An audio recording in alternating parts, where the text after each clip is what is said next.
नमस्कार। 1857 के रिवोल्ट के कारणों के विषय में चर्चा कर रहे थे हम। पिछली क्लास में हमने बहुत सारे कारणों के विषय में बातचीत की, जिसमें सर्व प्रमुख कारण, जिसे हम राजनीतिक कारण के तौर पे जानते हैं, उसमें हमने बात की डलहौजी के शासनकाल में जो विभिन्न राजनीतिक गतिविधियां हुई, विभिन्न उपायों के माध्यम से जिस तरह से अंग्रेज़ों ने अपनी साम्राज्यवादी नीति का विस्तार किया, चाहे वो युद्ध के माध्यम से हो या डॉक्ट्रिन ऑफ लैप्स जिसे हम व्यपगत का सिद्धांत कहते हैं, और इस तरह के तमाम उपाय कहीं पर कुशासन के आधार पर अवध जैसे बड़े राज्य का विलय किया गया। और भी बहुत सारे तरीके थे जिनके माध्यम से भारतीय शासकों के या सामंतों के सम्मान और प्रतिष्ठा को चुनौती दी गई या बहुत सी रियासतों का या राज्यों का विलय कर लिया गया। इसके बाद हम बात कर चुके हैं बहुत सारी प्रशासनिक व्यवस्थाओं के विषय में जो अंग्रेज़ों के समय में थी। जिन प्रशासनिक कारणों की बात हम कर चुके हैं, जिनकी वजह से भारतीय अभिजात वर्ग जो पहले शक्ति और पद प्राप्त किया करता था, अब वो सारे इन अधिकारों से वंचित हो गया, क्योंकि अंग्रेज़ों की जो प्रशासनिक व्यवस्था थी उसमें ऊंचे जो पद थे वो केवल अंग्रेज़ों के लिए ही आरक्षित किए गए थे और भारतीयों को बहुत ही निम्न पदों पर या बहुत ही महत्वहीन पदों पर कार्य करने के लिए रखा जाता था। इसी तरह से आर्थिक कारणों की बात की, क्योंकि जो संपूर्ण व्यवस्था थी अंग्रेज़ों की वो ये था कि ईस्ट इंडिया कंपनी को लाभ हो या ब्रिटेन को सारा लाभ हो भारतीयों की कीमत पर। तो इस तरह की तमाम आर्थिक गतिविधियां जो उन्होंने जो तमाम उपाय काम में लिए भारत के आर्थिक शोषण के लिए, जिस तरह से भारत के धन को इंग्लैंड भेजा गया और इस तरह की तमाम जो उन्होंने नीतियां अपनाई भारत में, भारत के उद्योगों को ख़त्म करने के लिए, और अंग्रेज़ों का एक तरह से उपनिवेश भारत को बना दिया गया। यही नहीं, कृषि के क्षेत्र में अगर हम बात करें तो नए नए बंदोबस्त लागू किए गए, और जो भी बंदोबस्त लागू किए जाते थे उनका जो मुख्य उद्देश्य होता था वो यही होता था कि ज़्यादा से ज़्यादा कर की प्राप्ति की जाए, ज़्यादा से ज़्यादा किसानों का शोषण किया जाए, तो किसानों के पास कुछ बचता ही नहीं था। तो ये जो तमाम, चाहे वो स्थायी बंदोबस्त हो या रैयतवाड़ी बंदोबस्त हो या महलवाड़ी बंदोबस्त हो, हर बंदोबस्त में किसान को बहुत अधिक कर देना पड़ता था और अगर वो लगान नहीं चुकाए तो उसकी भूमि नीलाम कर दी जाती थी। तो इस तरह के बहुत सारे तमाम नियम और भी हैं जिनकी वजह से भारतीयों को बहुत ज़्यादा कठिनाई का सामना करना पड़ा और एक तरह से अंग्रेजी शासन के प्रति उनमें असंतोष की भावना हमें दिखाई देती है। अब हम बात करते हैं कुछ सामाजिक कारणों की। जो विजेता जाति थी, यानी कि जो अंग्रेज थे, वो अपने आप को बहुत ही ज़्यादा उत्कृष्ट समझते थे। वो जाति भेद किया करते थे, जाति भेद की भावना से प्रेरित थे। भारतीयों को बहुत ही निम्न दृष्टि से देखा जाता था। हिंदुओं को बर्बर, मुसलमानों को कट्टरपंथी समझते थे वो लोग। भारतीयों के प्रति बहुत ही कठोर व्यवहार भी किया जाता था। भारतीयों को काले के नाम से सूअर की संज्ञा तक वो लोग दिया करते थे। तो इस तरह की तमाम अपमानजनक बातें जो हैं वो अंग्रेज अधिकारी भारतीयों के साथ में समय समय पर किया करते थे। उनका जो व्यवहार था वो बहुत ही ज़्यादा अपमानजनक था, पक्षपातपूर्ण था, नस्लवादी दृष्टिकोण का था। यही नहीं, धार्मिक क्षेत्र में भी, दूसरे क्षेत्रों में भी अगर हम बात करें तो अंग्रेज न्यायाधीश भी भारतीयों को दंड ज़्यादा दिया करते थे और इस तरह के तमाम पक्षपात जो है वो अंग्रेज़ों की न्यायिक व्यवस्था में भी हमें नजर आते हैं।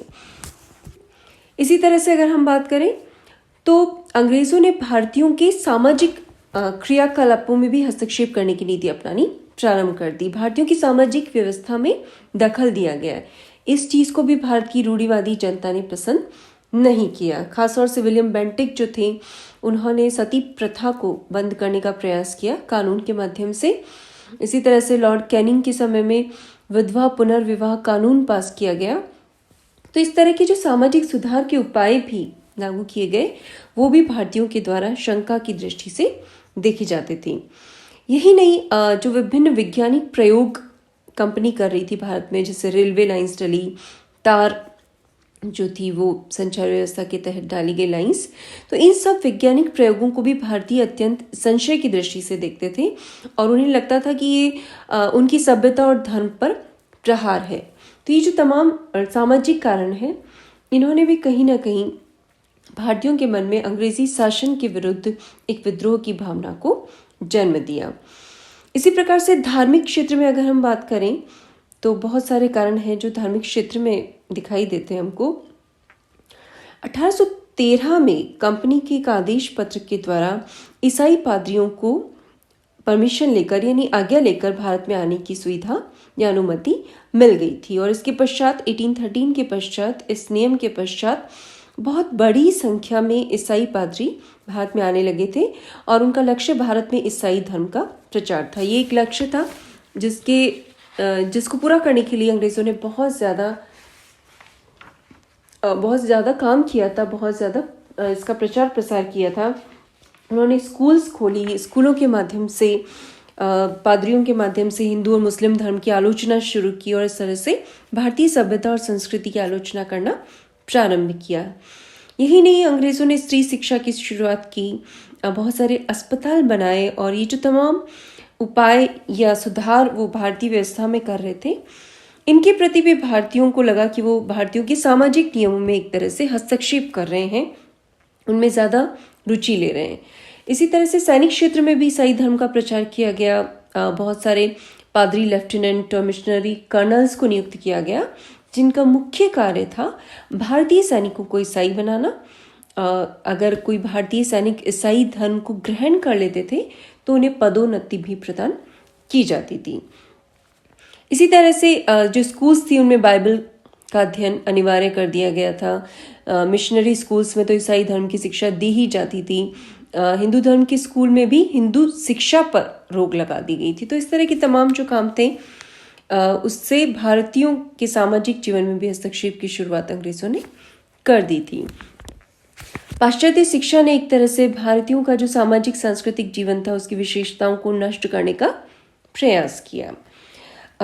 इसी तरह का एक अधिनियम है जो 1856 में पारित किया गया, जो पैतृक संपत्ति से संबंधित कानून है। इसके द्वारा ये निश्चित किया गया, अर्थात हिंदू उत्तराधिकार नियम जो था उसमें ये परिवर्तन किया गया और यह निश्चित किया गया कि धर्म परिवर्तन करने पर किसी व्यक्ति को उसकी पैतृक संपत्ति से वंचित नहीं किया जाएगा। तो ये जो कानून पारित किया गया उसका मुख्य उद्देश्य यही था कि ज़्यादा से ज़्यादा लोग ईसाई धर्म को स्वीकार करें और ऐसा करने पर उनको उनकी पैतृक संपत्ति से वंचित नहीं किया जा सकता है। तो ईसाई धर्म को प्रोत्साहित करने के तमाम उपायों को अंग्रेजों ने लागू किया। इसी तरह से जो अभिजात वर्ग था, जो जमींदार वर्ग था, उनके पट्टों की जांच की गई। बहाना यह किया गया कि किसानों की दशा सुधारने की कोशिश की गई और इस पट्टों की जांच के नाम पर बहुत से लोगों की ज़मीनें, जागीरें छीन ली गई। तो जो कुलीन वर्ग था, जमींदार वर्ग था, वो भी अंग्रेज़ों के विरुद्ध, उनमें भी तीव्र असंतोष जो है वो हमें दिखाई देता है। भारतीय अंग्रेज़ों की जो जाति विभेद की नीति थी उस नीति के तहत वो भारतीयों से बहुत ही ज़्यादा दुर्व्यवहार करते थे, भारतीयों को अपमानित किया करते थे, स्त्रियों का अपमान किया जाता था। भारतीय जो थे वो रेलगाड़ी के प्रथम श्रेणी के डिब्बे में यात्रा नहीं कर सकते थे। साथ ही वो अंग्रेज़ों द्वारा जो संचालित होटल्स थे, क्लब्स थे, उनमें भारतीयों को प्रवेश करने की अनुमति नहीं थी। उन पर लिखा जाता था dogs and Indians are not allowed. इस तरह से अंग्रेज़ों ने विभिन्न उपायों के माध्यम से भारतीय सामाजिक जीवन और सांस्कृतिक जीवन को नियंत्रित करने का प्रयास किया। ईसाई धर्म का बहुत ज़्यादा प्रचार प्रसार किया। पाश्चात्य सभ्यता और संस्कृति का प्रोत्साहन दिया गया। उस समय में यूरोपीय चिकित्सा विज्ञान को बहुत ज़्यादा प्रोत्साहित किया।